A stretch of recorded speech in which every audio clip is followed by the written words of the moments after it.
andata come doveva andare, con la salvezza, quella che abbiamo tanto auspicato in questa stagione. Complimenti davvero a tutti, dal presidente ai vicepresidenti, tutti. È stata una stagione intensa, difficile, però le ragazze e coach Giovi, tutto lo staff hanno dimostrato di essere da Serie A1 e lo hanno dimostrato anche nell'ultima partita casalinga contro Talmassons. Adesso rimane quella di Conegliano, nel grande teatro della pallavolo di Serie A nazionale, di Serie A1, però questa sera a Perugia si festeggia la salvezza, lo scudetto di Perugia, l'avevamo detto nell'ultimo servizio, è arrivato, uno scudetto che chiaramente non ha i toni del tricolore ma i toni del cuore, il rosso di queste ragazze che hanno dimostrato davvero grande cuore e grandi capacità in campo. Complimenti a tutti, Perugia il prossimo anno, come ha detto Marco Cruciani, farà di nuovo la Serie A1, il capoluogo di regione, sarà ancora nel massimo campionato, diciamo anche il campionato più bello di pallavolo femminile in giro per il mondo. Un saluto a tutti, questa sera ci tengo a salutare anche tutte le persone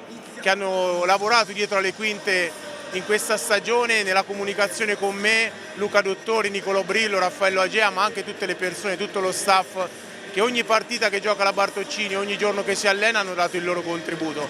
Grazie a tutti e alla prossima stagione ancora in Serie A.